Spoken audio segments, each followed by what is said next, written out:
I think a lot of you guys saw my YouTube video anyway, but if you liked it, let me know, because I what I wanted to do with the letter for the chairman thing is I wanted to condense it down to something of the major points that I thought were interesting. I said it earlier in the stream, but dude, most of the letters are like, "Thank you so much for the money, bros. Couldn't do this without you." Um, like, okay, couldn't buy that house in that in that new place again for without you, right? So that's a lot of what it is. Couldn't be living my dream without you.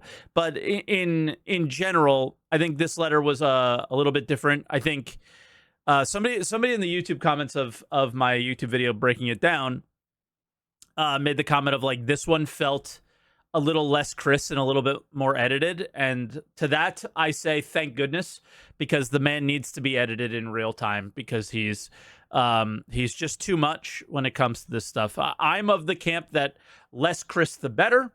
Chris just focus on making the game he wants to make, and less sharing his vision with us, because his vision is ridiculous, right?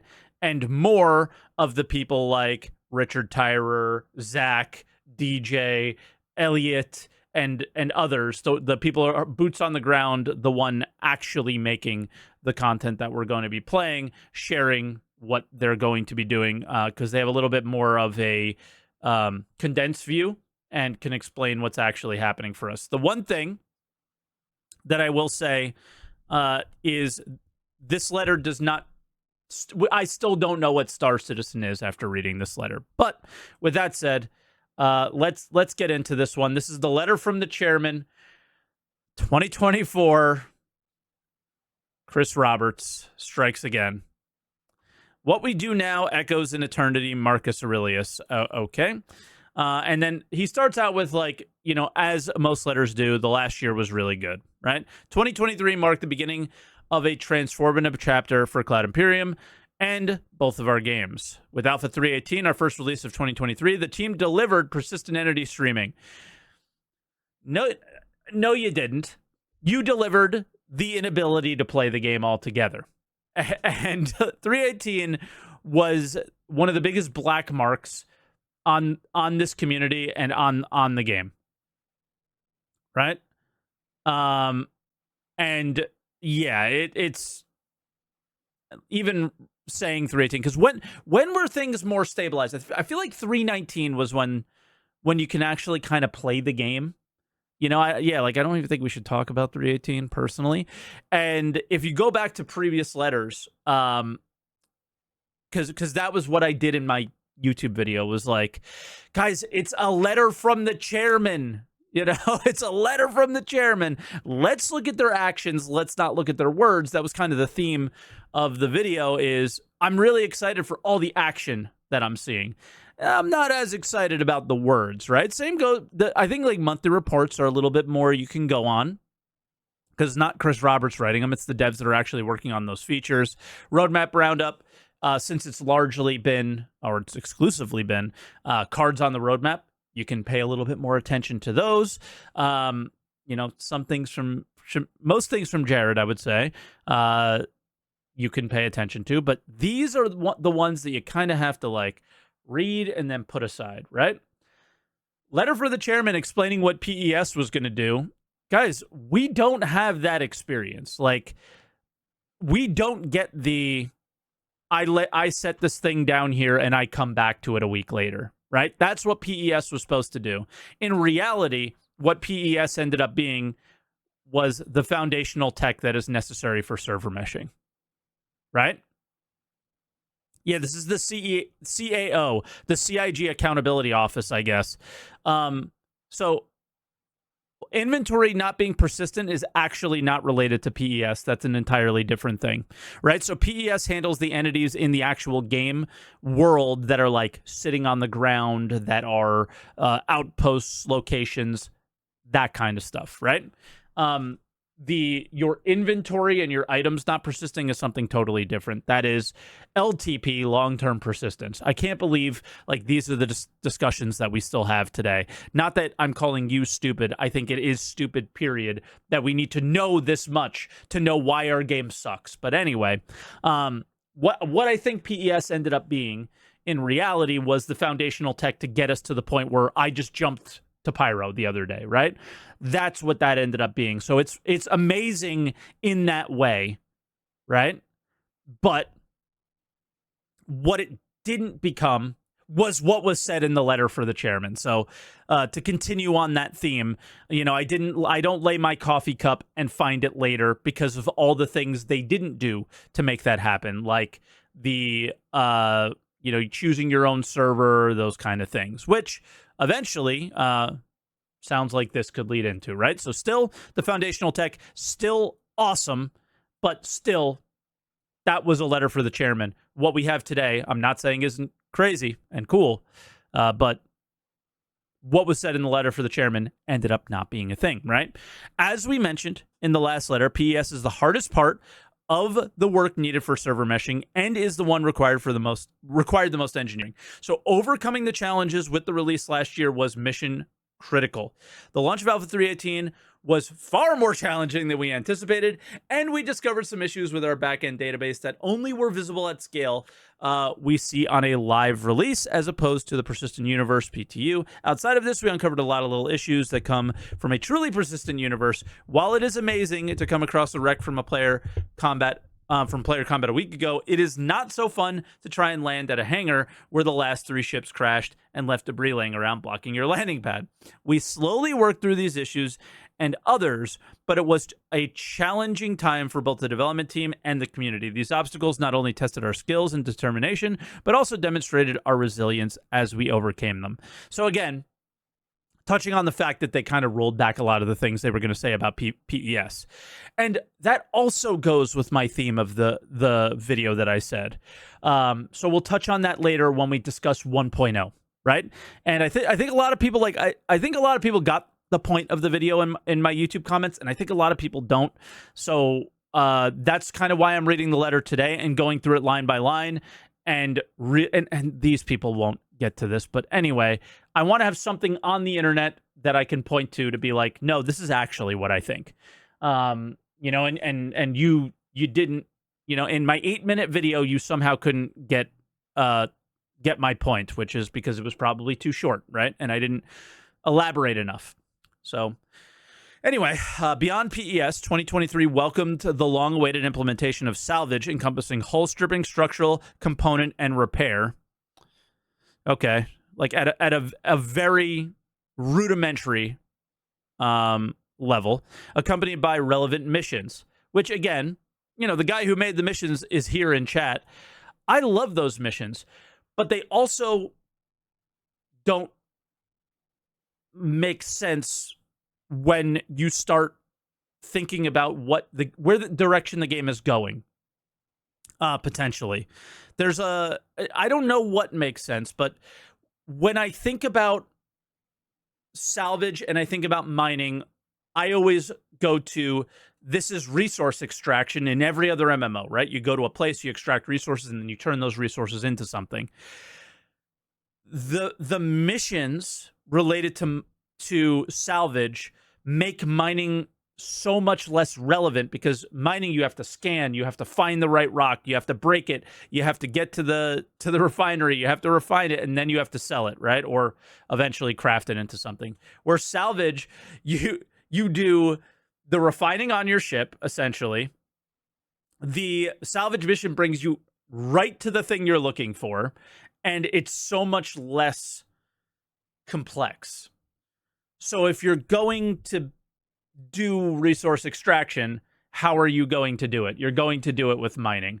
My lights are a little bright. I'm going to lower the brightness. It's actually like seriously hurting my eyes.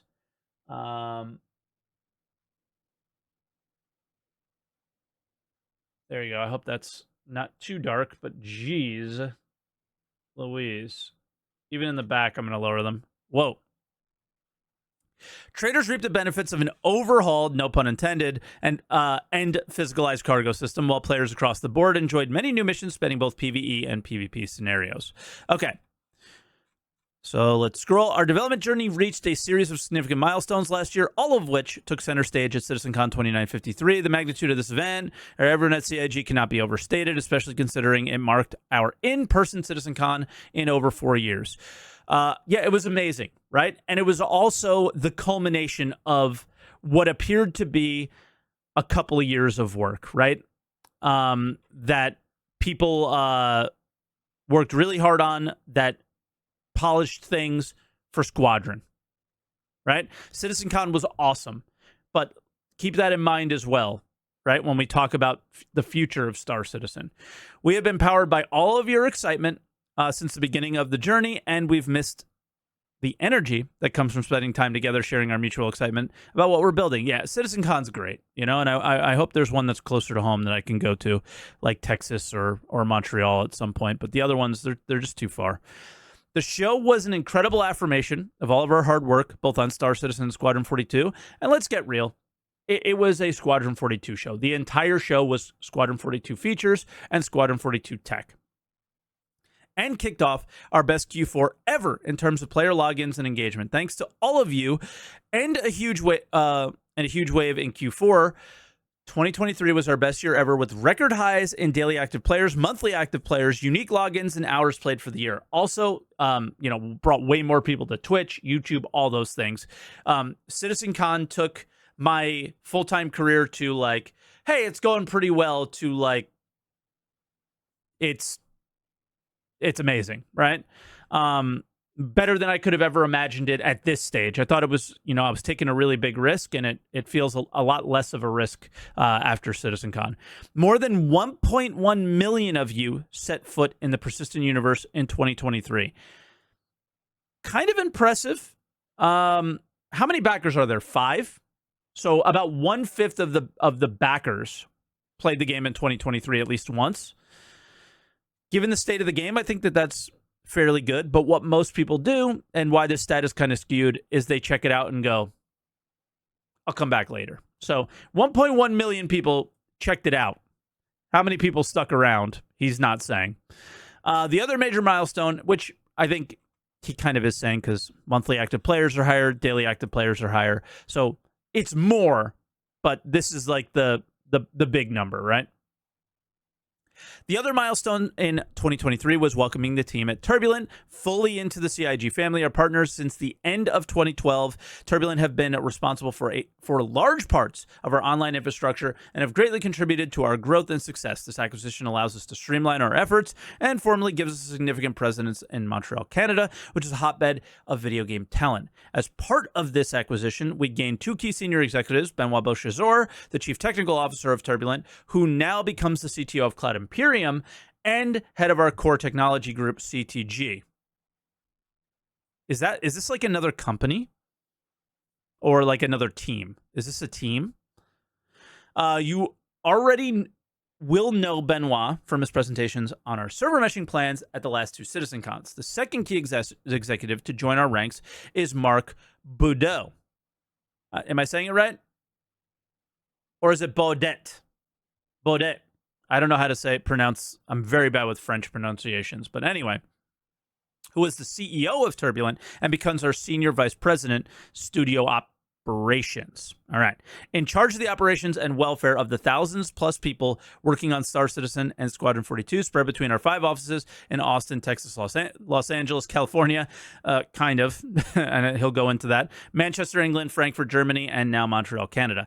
As I look back on 2023 with a few months now to reflect and appreciate the hard work of the team around me, I could say that our experience at CitizenCon 2953 and the excitement from both the community at the show and in the game as they logged into Star Citizen in record numbers last year left me feeling not only proud, but also deeply grateful and reinvigorated for the year ahead. Cool. That's the kind of stuff that I skip, right? The wow, last year was so great. That kind of stuff. But then here's where it starts to get slightly juicy, all right? On Squadron 42, that is taking the game So, and what a year it's shaping up to be. Literally was in the last letter for the chairman. It's going to be a great year ahead. 4.0, replication layer. This was December 2022. I put this in the YouTube video. December 2022. What a year ahead we have, guys. We got replication layer coming right after we do PES.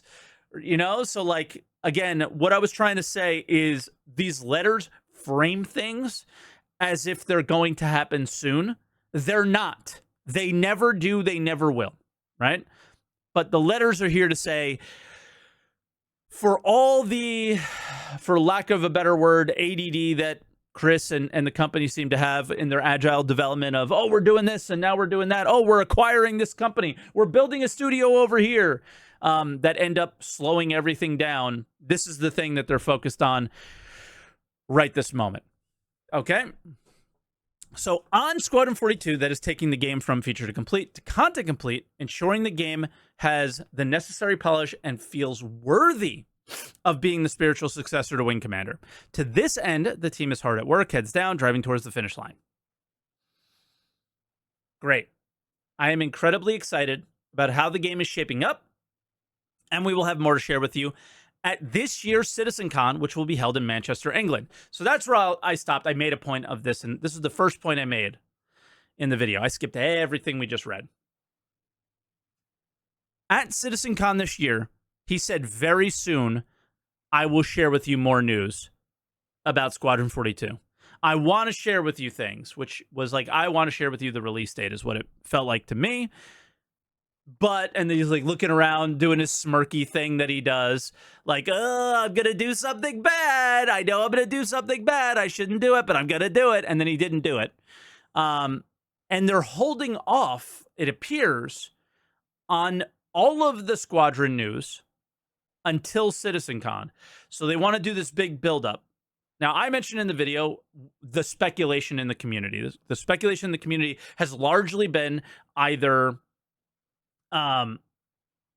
Squadron 42 this year, which is not going to be a thing, in my opinion at least, or what I think they're going to do is Squadron 42 holiday next year, and then put it back on the store and sell it for $70, right?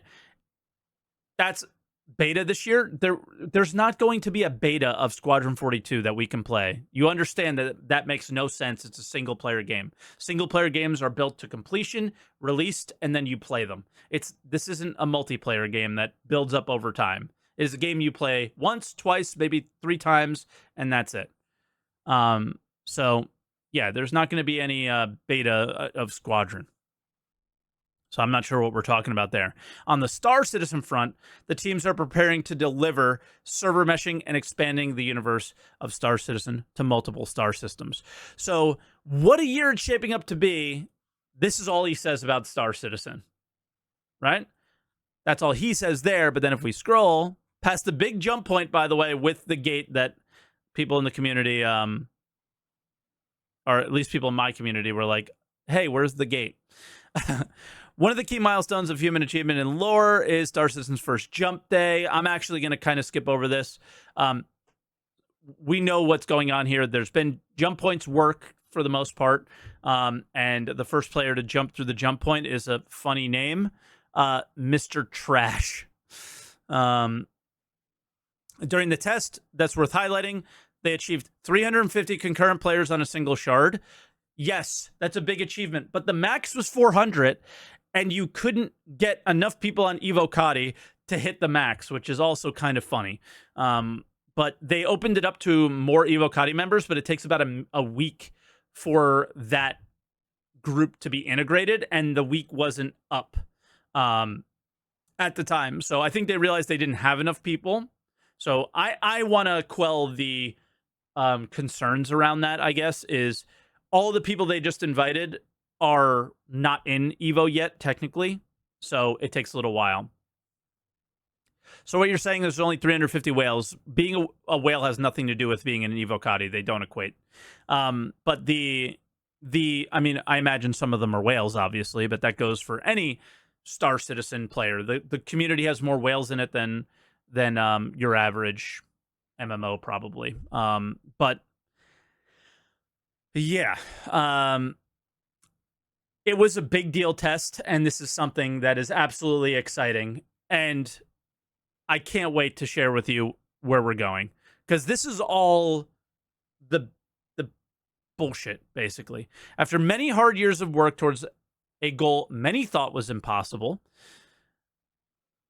I don't think anybody thought was impossible, but we thought it would be. But the way you delayed it over and over again, of course we thought it was impossible, because you couldn't do it in the timeline you set. So what are we supposed to think? So he invites Benoit to talk. And now is when we actually stop the silly stuff and get to the actual meat. As the new Chief Technology Officer at Cloud Imperium, I'm thrilled to join the CIG family and lead our technology group. We're dedicated to pushing boundaries, and I'm honored to represent and care for this team of pioneers and trailblazers. One of my first initiatives as CTO was establishing the Technology Preview Channel. It's a space where developers can fearlessly test large technology changes with players way before they go live, fostering the spirit of open development with our community. Thank you for that. It's been the best thing they've done. Internally, clearly, and externally, it's been great as well. In 2024, our server meshing journey is hitting its stride after years of dedication. We're closing in on the original vision we set out to achieve. This journey started long ago with the introduction of streaming capabilities to StarEngine, like client-side object container streaming, followed by server-side object container streaming, and progressing to persistent entity streaming to maintain the entire game world. Every step has been building towards this goal, right? To support MMO level player populations in a high-fidelity game environment of large magnitude. We're gearing up to release the replication layer in 3.23. This is a big deal. It's the foundation we build the mesh on. As a player, you should perceive this specifically when dealing with server crashes, as those will no longer cause immediate disconnection, but gracefully recover, allowing you to continue to play. Gracefully is in quotes there for a reason, because it won't be that graceful. The best we've seen is like a minute and a half, 2 minutes to recover. So you will sit there frozen for 2 minutes, and then you will play again. So that's why it's in quotes, because it's not so graceful for now, but maybe it will get better. Hopefully.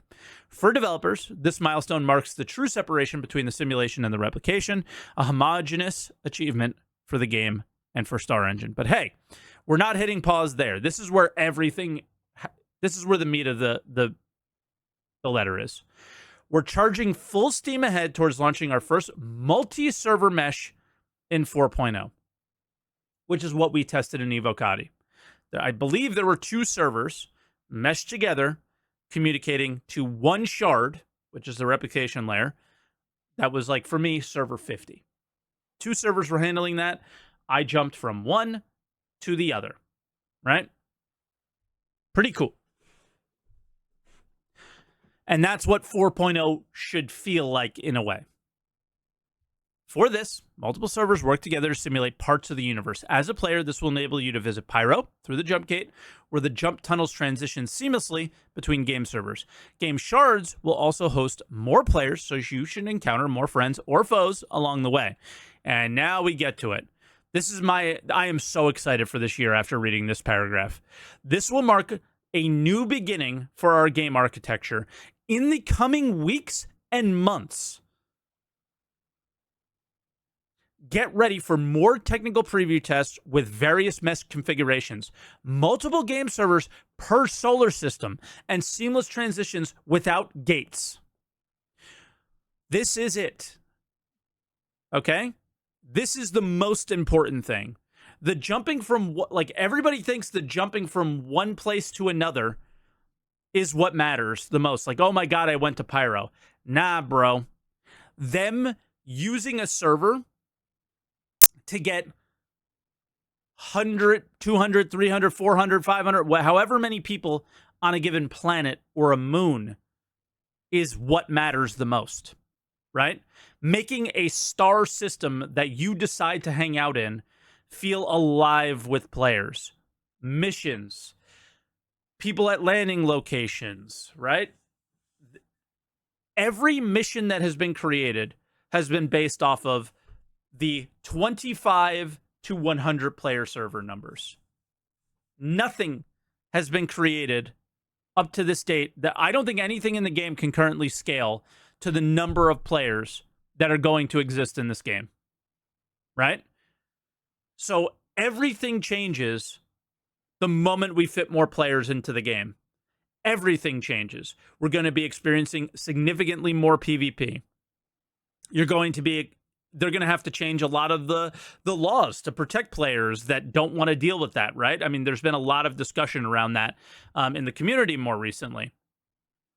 Mining's going to be, like mining was mentioned. Dude, if PES is actually doing what it's supposed to be doing, those minerals, I don't know if there's a respawn timer. I don't know how any of that stuff works. Are we going to be fighting over certain moons and planets for minerals or something at some point? Who knows, right? But the ability to mesh servers in a given system means that system will have significantly more players in it, right? So once they do that, once they add more servers, then they can say the replication layer could have 1,000 players. I don't know what the implications of that are if like the replication layer can only handle a certain amount, but it's the server that we experience the problems on the most from is my understanding. So the more of those servers running, the better things should be. Yeah. Like what AI might be like, who knows? You think there'll be a EU and Asia server divide? I don't have to think. I don't have to think. It's basically something that they discussed. They will do it that way before we get to the one shard global massive thing. Because eventually the idea is you're on server shard 1 or whatever they call it, replication layer 1, and everybody is dealing and communicating to that one replication layer, and then there's hundreds of servers that are all be communicating to that replication layer that we're all individually in. That's their goal. Do I think that they will achieve that? I don't know, right? I would personally, if they reach the goal of regional servers and I play on the US servers and you guys play on the EU and NA and Asia servers, or EU, Australia and Asian servers, I think that's a win personally.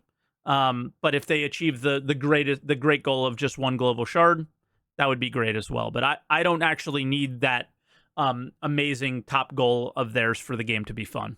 But for me, this is the most important test, and these are the tests that we need to go really well, is when they ramp up the scale of players. The only expectation for things not to go well is we're going to be fighting with each other a lot, and I don't think the content in the game supports the number of players that they're going to try to achieve, right? The landing locations, everything. That's the idea behind the instance hangar, right? Is they know they're not going to be able to support the amount of players they want to go to for the giant stations that they've made, which are already giant. You can't make them any bigger, right? So they're going to have to do that throughout the entire game world. And I feel like from a mission standpoint, this entire year, I don't know if we're going to get anything super in-depth and detailed and all these things, because I feel like they have a lot of work on their hands bringing what they've created for us already to the standard of a more finished product, which is what we'll talk about later, but also to a scalable one with the amount of players they want to get in. But he says, I'm genuinely proud and all that. So very cool. As we set our sights on the year, we're back to Chris now. As we set our sights on the year ahead, the team remains focused and committed to ushering the community into uncharted territories with the release of Pyro and Star Citizen Alpha 4.0. So when we get Pyro, so when we jump from one system to another, that's 4.0. They've always communicated that, and that's where we are. I cannot stress how much this is an inflection point, as will allow many more people to play together, but also seamlessly travel to different star systems. All of this points towards 2024 being our biggest and best year yet. Hopefully, in the universe of Star Citizen. But Star Citizen Alpha 4.0 is not our final destination. And with that, I have more exciting news to share. And this is where he gets, I think we're getting ahead of ourselves here. But I think it's important to tell us what they're telling us, okay? And I didn't communicate this very well in my YouTube video. As we revealed at CitizenCon with Squadron 42, achieving the feature complete milestone, we are now able to bring features developed for Squadron 42 into the persistent universe at an accelerated rate. As part of this, towards the end of last year, we decided to reorganize the Star Citizen and Squadron 42 teams to be more integrated, to facilitate bringing several years' worth of feature work and polish into Star Citizen. That is the most important thing. Several years of work, and most of it is going into 323, and everybody's losing their mind over how big of a patch 323 is. Yeah, of course it is, because it's fucking several years of work. All right? Keep that in mind, because we're going to touch on that in a little while. Worth of feature work in the polish and Star Citizen, and finally set our sail out for Star Citizen's own finish line. Okay? While we recognize that there's no definitive finish line in an online MMO, and that we will always be adding new features and content for many, many years to come, Star Citizen 1.0 is what we consider the features and content set to represent commercial release. This means that the game is welcoming to new players, stable, and polished with enough gameplay, and content to engage players continuously. In other words, it is no longer an alpha or early access. God, I hope Richard Tyrer is getting through this man's thick skull. That's all I can say, because I think Chris has a very thick skull on what gameplay is. Because if you don't recall, in other letters for the chairman, for example, 2017, 2018, somewhere around there, Star Citizen has more gameplay and content than AAA games out there. Let that one sink in. It's got more content than Sea of Thieves. This is the same guy that wrote that. More content. So what does he mean by enough gameplay? I'm fucking scared. So I really hope Richard Tyrer, who we'll get into, seems to be working hand in hand with him, gets through that thick fucking skull on what gameplay actually is these days and what is enough. Because, goddamn, his POV on what is enough is incredibly skewed. All right? So, or he just said some dumb shit that doesn't make sense. But anyway, I hope that enough is enough for me, right? And that's all I can say. My opinion is what we have here is not enough at all. And I do know some people enjoy this game day in and day out, but I'm not one of those people, and neither is a majority of the backers that we can see based off the 1.1 million, as well as everybody else who's waiting in the wings.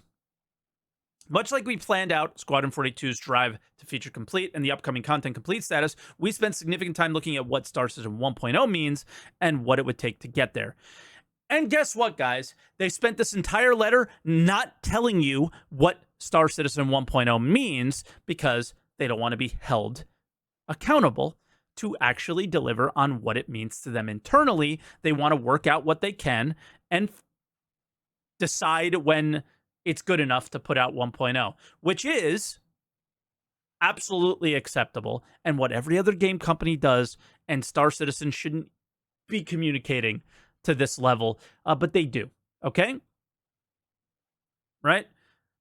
If they went out and said this is what Star Citizen 1.0 would look like, they would end up looking stupid. With that said, we still don't know what endgame for Star Citizen is. We still don't know what the actual overall game design of what Star Citizen is. They're still incredibly vague. We have no idea what game we're playing. Everybody has headcanon of what Star Citizen is, and nobody has concrete, clear understanding of the game that they purchased, right? And if you say base building is endgame,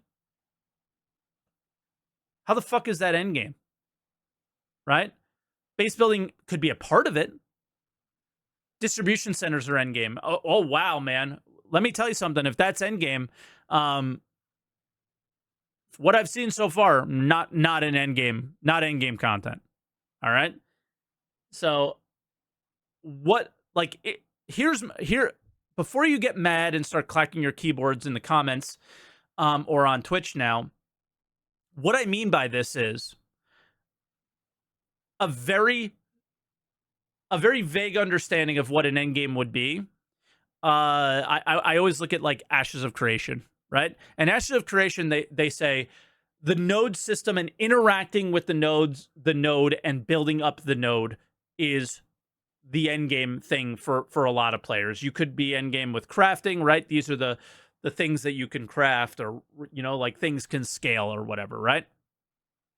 Ashes isn't real, but what I think Ashes does very well is communicate the game that they're building towards, and then when they do their game development updates, you watch them build towards that goal, right? So what CIG does well is they tell you the technological hurdles they need to climb over to build their video game. And then we watch them achieve those technological goals. What they don't do well is share with us the overall game design of what players are going to do day in and day out. I do understand that Star Citizen is a sandbox, and that is the big piece of that puzzle of you kind of do whatever you feel like. But there are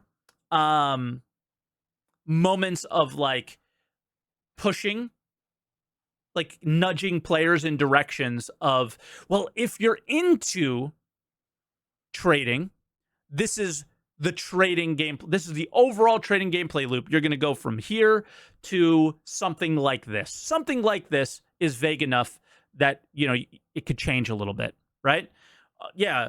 Hearing raids, like, so when you say distribution centers, hearing raids, them calling that endgame content, that's kind of the discussions that I'm talking about here. So yes, you are right. Distribution centers have an element of some of the endgame content that we'll be dealing with, right? All that stuff. So those explanations that are made by other game development companies to help you decide whether or not this game is for you, is the kind of discussions that we don't really have yet. And we need to start having. And hopefully it starts with this letter. But I don't know. Okay? Rant over. Let's go back to basically what they're saying here. I'm not even going to read this. Rich, I believe, was kind of heading up at least a bit of the Squadron 42 game design, or I don't know. Maybe there's some devs in the company that can help me understand what Rich's role was within Squadron, and what he did. I assume they like him, and then bring Rich over and like what he did, and go, great. Now do what you did over here with Star Citizen, right? So they bring him over, and say, as game director on Squadron 42, Rich played a crucial role in helping steer Squadron 42 to its current feature complete status. Under his stewardship, Squadron 42 experienced a significant surge in progress, a momentum we fully anticipate will continue and carry towards content complete, beta, and release. So they do mention beta, but I don't think beta is for us, by the way. Beta is for internal QA to fix. And then they let him talk. All right. Firstly, I'd like to take this opportunity to say how great it is to be back working on Star Citizen. Some of you may already know me, but I was the core gameplay pillar director before I moved to become the game director on Squadron 42 a few years back. With this new role, I will be coming on board to help push Star Citizen to the next stage of its development, ultimately culminating in leaving early access and releasing the 1.0 version of the game. This begins with identifying what features and content are required to create a fully realized space MMO while laying the foundations for future updates. To be 100% clear, though, this doesn't mean going back to the drawing board or totally changing the vision of what Star Citizen currently is. With the same, Chris and I have overseen the creation of a roadmap that takes us all the way up to 1.0 and outlines all the features and content we need. And just as crucially, the ones that will come post full release. Okay, that is very important, right? Because as they develop the game to what a space MMO will be, which, remember, it's now a fully realized space MMO. It's not a universe simulator anymore. It's not the best damn space game ever. They keep changing what Star Citizen is. Every year, it's something new. Okay? Every year, it's something new.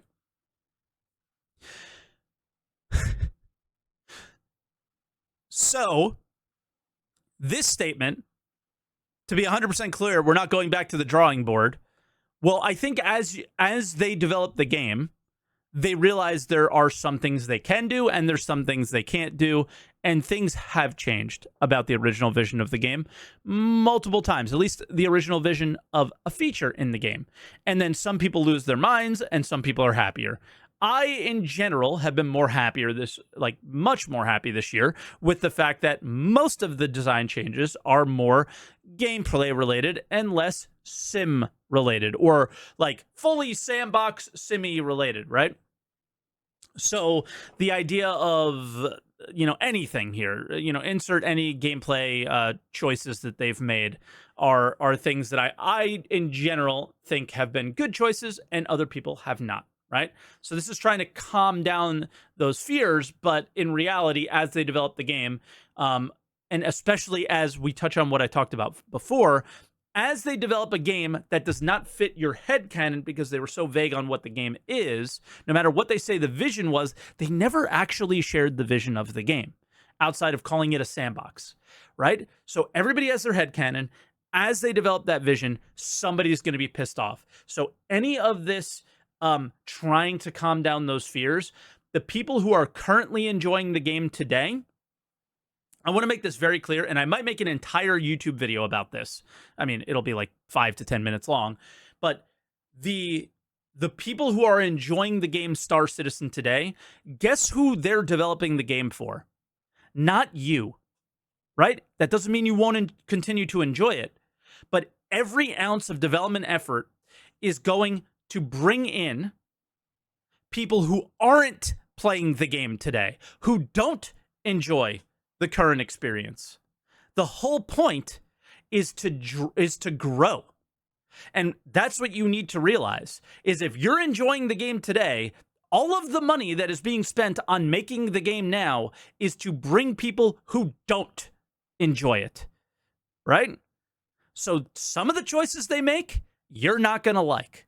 And that's just the nature of it. So everybody who's clickety-clacketing in the comments telling me this is a business, you're damn right it's a fucking business. So they're in the business of bringing people in that don't enjoy the game right now. That's what they're in the business of doing coming this year. That's the point of these conversations that they're having with us in this letter for the chairman, is to say, hey, yo, we're going to try to make the game because we need to bring those people in so they can spend some money. You're damn right it's a business, and the only way to bring those people in is to make a video game and not a life simulator, okay?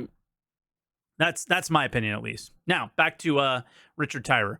With my role now overseeing both projects with Chris and the fact that Squadron 42 has hit feature complete milestone, it has provided me an opportunity to reshuffle the teams. This should see a large contingent of gameplay teams now coming back to focus on SC. They made the one core gameplay thing. We've also taken opportunity to move away from heavily specialized teams like the actor feature and vehicle feature team. Oh yeah, he touches on that right here. And then make generic gameplay teams that should allow us to be a lot more flexible and shoulder some of the heavier burdens those teams used to carry. While these teams will still be instrumental in shipping Squadron 42, they will now be focused on bringing all the existing features over to Star Citizen, as well as working on brand new features like base building and crafting to help round out the 1.0 experience. So they kind of touch on base building and crafting being the rounding out experience. I don't think that necessarily means the end game. It's the things that kind of give purpose and reason and ownership to a player, right? But endgame has to be something else. It has to be things that we compete over or things that you work towards. And in an MMO, those things need to take a long time, typically. With every release going forward, the intention is to move ourselves closer to that end goal. So you should expect to see large updates each quarter with many changes to systems that have not been touched in a long time, like economy, insurance, etc., alongside with a whole suite of quality of life improvements like inventory, missions, mobiGlass, etc., coupled with totally brand new features and content. This is the thing I really held on to, right? He said each quarter. Jared literally said last week, 323 is a patch like we've never seen before, so of course it's going to be late. Of course we're not doing our normal quarterly cadence. So, first off, are we doing our normally quarterly cadence, Rich, or are we not? Second, think back to when I talked about the content that Rich is talking about here is exclusively outside of economy and insurance. Everything that he mentioned in particular are all things coming in 323 and are all things that have been worked on for years. How in the hell are we expecting to have a 323 patch every quarter? Because that's essentially what he's saying. I think I'm reading into it a little bit too deeply on what large means, right? But I will say I absolutely do not expect a patch like 323 ever again, actually. But a large patch could be, you know, a large change to the way things play because of economy and insurance, or because base building comes in, which could just be the only thing that comes into a patch, right? So, yeah. It just depends on what he means by that, and I would love for him to be like, you know, clarify that a little bit more. Be super sweet. But outside that, I don't think he has to be held to anything here. Just keep making the game better, right? And as the game gets better, that's great. We have set very ambitious goals for ourselves internally, both for the game and technology teams. There we go. There's the caveat. But Chris and I truly believe they're achievable. Oh, no. Something Chris thinks is achievable? No way. If it's something Chris thinks is achievable, guess what it is? Not achievable. Because it never has been, literally ever. Okay? Ever. Anything Chris said has been achievable has never been achievable in the 12 years that we followed this project. Like, did they just achieve server meshing? Yes. In 2024. Guys, I put the 2018 roadmap of server meshing in the YouTube video that I made. Did they? I mean, yeah. I jumped from one server to another. Is it the final form of server meshing? No, but I jumped from one server to another. So, listen, I'm not a game dev, so maybe I'm getting this wrong, but I don't think we should downplay what happened this in this test. I don't think we should. I think it's kind of a big deal. And I think we should praise them for it, but obviously I'm not going to believe that you know, they say they truly believe that these are achievable this time, guys. I believe them this time. I really believe them this time. You know why? Because there's more developers working on it. Yeah, I believe them. You know when I'll believe them? When I see it, man. And I jumped from one system to another. So I believe that they did it, right? I don't have to believe it. I did it, right? It happened. It was achieved. It's not achievable. It was achieved. So when it comes to all this stuff, I'll believe it when I see it. That's been my theme with this stuff over the last couple of years. I'm tired of reading bullshit like this. Do the job, make it happen, and I'll believe it when I see it. None of this gets me excited. I know it gets a lot of people excited. None of that gets me excited. Working in tandem, Rich and I will continue to establish the strategic vision to bring to life the intended Star Citizen gameplay experience. As Rich said, over the past few months, our teams have been busily planning on the upcoming major milestones for Citizen Universe, culminating in what is referred to as Star Citizen 1.0. As the roadmap comes together and becomes validated, we look forward to sharing with you both its vision and executional plan later this year. So this is actually something that I missed in the video. And I apologize for that, is they are going to share with us their roadmap to 1.0 later this year. So at CitizenCon probably, which they did in 2016, they did in 2018, they did in 2019, they did in 2020, they did in 20, you know, like, come on, bro. I don't care.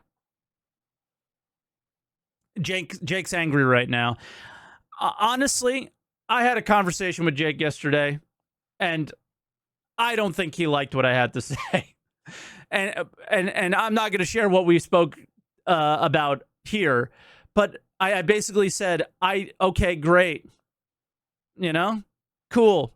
I'm very excited that you're going to share your plans with us again 15 years ahead of time that are unachievable. You know what I mean? So, like I don't. Cool. Right? Because it's like, how do you expect me to be here for 12 years and not be skeptical of this bullshit? I'm sorry. For the new people, I'm sure it's very exciting. And I really hope you never experience what I had to, right? I hope that this time is different. But I'm not going to say this time is different like I did the last letter. I believed that December 2022 letter, that they were focused on delivering a better experience for players. The game was the focus. Performance was the focus. Quality of life was the focus. Do you know when they started doing actual quality of life changes? Like the end of last year, right? That's when we really started to see that initiative happen. And if that's the pacing internally and if that's what it takes, okay, fine. But I hope anybody who's like fairly new, like a year or two, never has to experience what I did. And I feel the way I feel because of what I experienced. Hope they could change that, but they have to actually change that. And a roadmap will never change that for me, right? Now, a roadmap will change that for me if they put the roadmap out of what leads to 1.0 and we watch them check those boxes off. If they change the way they do the roadmap, it could work. If we watch them check off the box and we watch progress actually happen on a fucking progress tracker, imagine that. That will be a success, right? But, I mean, call me crazy about not being excited about another version of a roadmap that is looking way too far ahead. I think the best choice they made was go, this is the next patch, guys. Here you go. You excited? Me too. Right? That's what I think has been the best choice that they made. And they are, based on this sentence here, they are doing the exact opposite of the best choice they made in the last 12 years of its development. And going, this is the road to 1.0. We've been on the road to 3.0. We've been on the road to 4.0 for literally 4 fucking years. And now we're doing the road to 1.0. We're making the same mistakes we always did. None of this stuff is good. All this stuff does is create anger, frustration, and hate. And everybody becomes a Sith eventually, right? With this stuff instead of a Jedi. And it's, I think the roadmap cards were one of the best choices. And it seems like they're going back on that, which is frustrating. And this is when they go into the Todd Pappy stuff. So 07's in chat, and yeah, sad. This is the sad part. As part of this development reorganization, we have made a few significant changes from a personal standpoint. I have moved to Austin, Texas from Los Angeles to be closer in time zone to our main development operations in Manchester, Frankfurt, and Montreal. I'm spending significant time at our largest studio in Manchester with almost 600 staff as I sit with Rich and the teams. Okay, so I understand what you guys were discussing in our Discord now a little bit. They were talking about like how rich people, wherever they are, that's where they live. I think what he means by he moved his kids to Austin, right? He moved his family to Austin. But Chris is spending still most of his time in the UK finishing up stuff. But yeah, I don't know like what it's like being an American living in the UK or Germany. I know I had a conversation with Todd Pappy at Gamescom in 2016 about, how much him and his family liked the German school systems and things like that. I talked nothing about the game with him. I talked about his kids and moving to a country like Germany as an American and what it was like, because I was so enthralled and in love with Cologne and loved the fact that as a person who only spoke English, I could enjoy that country and that city. I loved Germany. It was amazing. So I was really curious about what it was like as a very American person, like Todd is, to be there. So yeah, I loved Cologne. I loved that city. It was incredible. But yeah. So with that, I think Chris means he moved his family there, but he seems to be spending a lot of time in Manchester, as he says.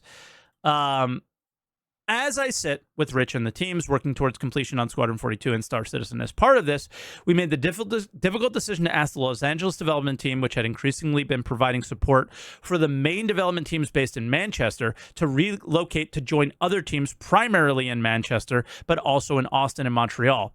Los Angeles, while shrinking, will still be an important office for the company, but one focusing on a business support role with marketing, finance, legal, and HR. As part of this reorganization, we sadly waved goodbye to the Persistent Universe live director, Todd Pappy, as he had moved back to the US from the UK last year for family reasons. And after much soul searching, determined that we cannot afford to have this role remote from the main team in Manchester for a good portion of the year.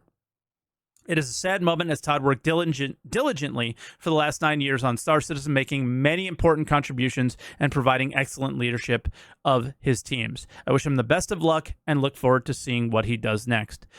So we've gone completely away from the entire idea of being a global game development team and want to be kind of located in one 16-hour block of that day. That was the idea behind, at least that's what they sold us on, was a team in LA, a team in Austin, a team in the UK, and a team in Germany that would hand off work to each other, and that work would happen nearly around the clock.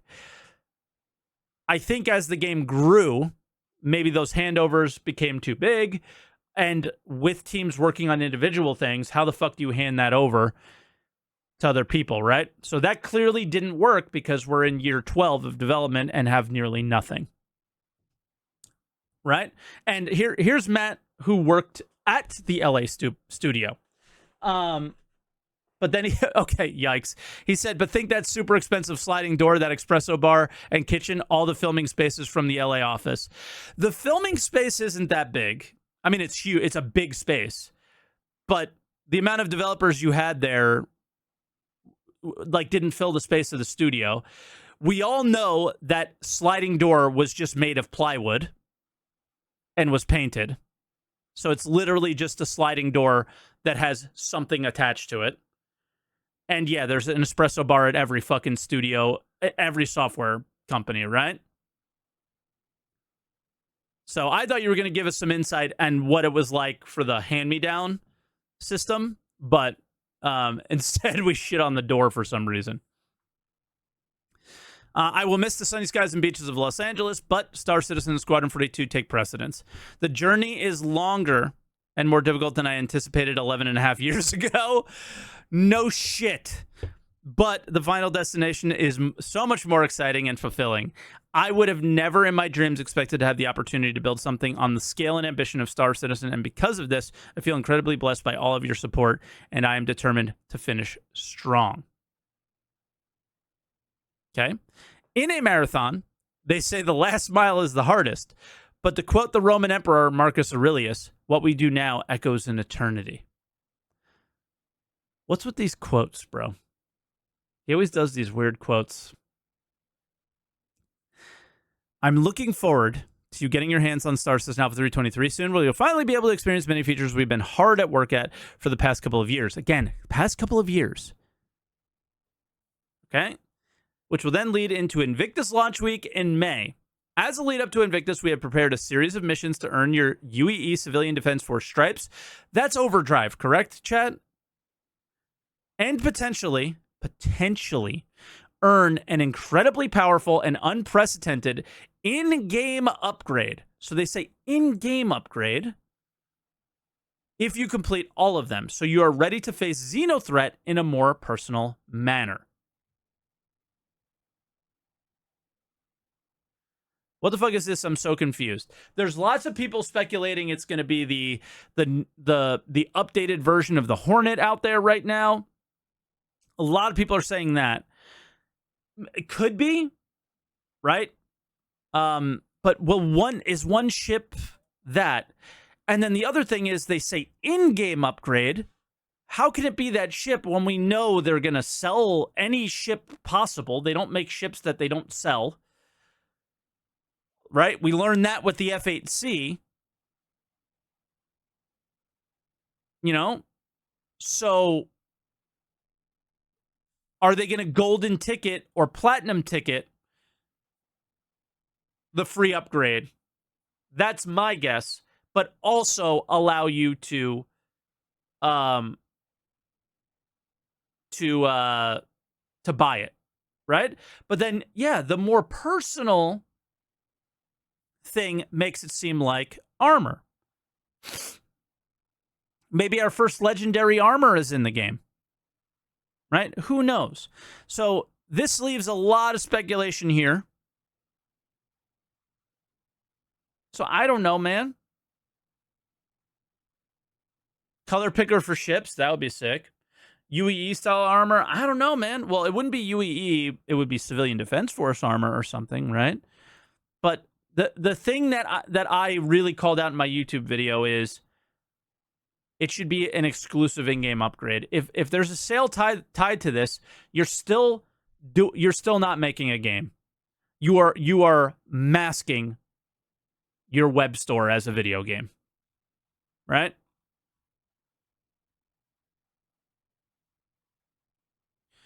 The driving force behind our success is the community.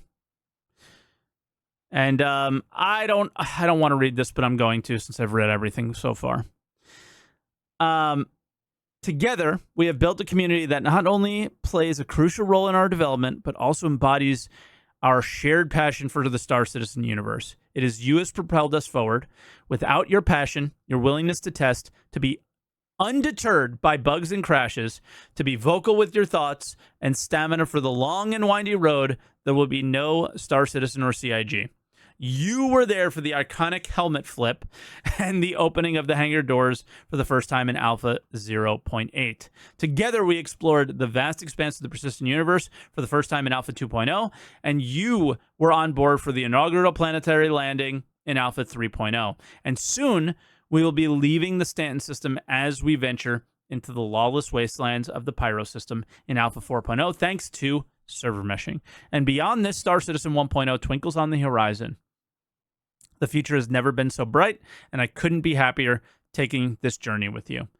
1.0 sounds like it's still very far away, and that's kind of the takeaway, is they're going to show us a roadmap to the very far away 1.0.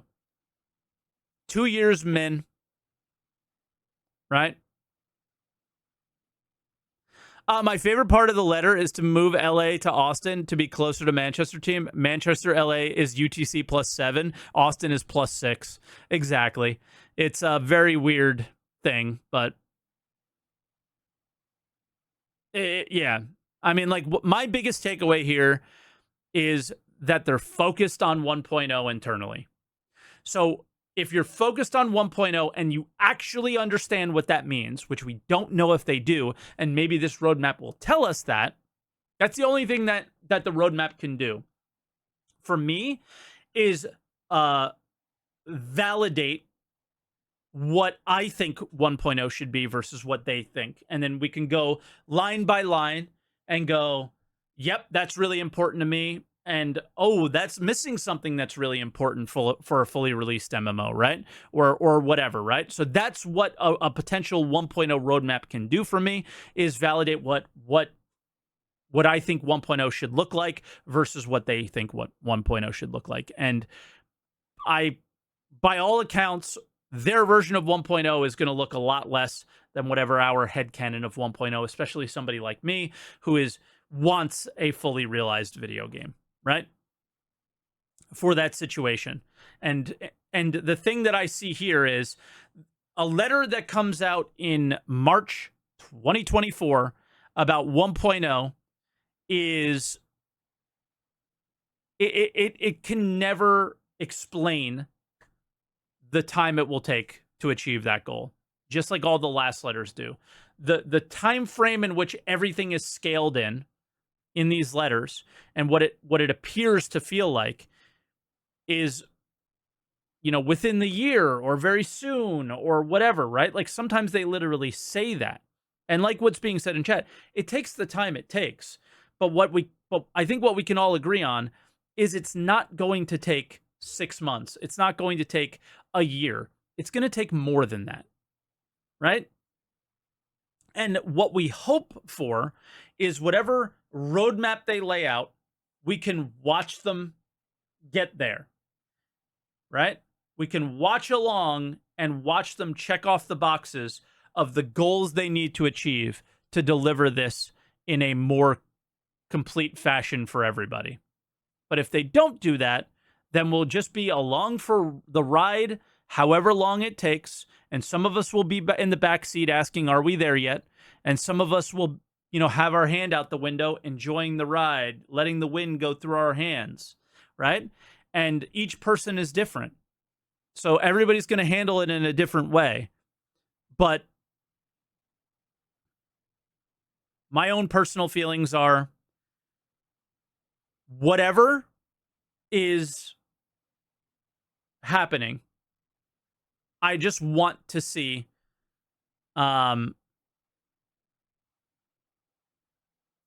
just want to see progress.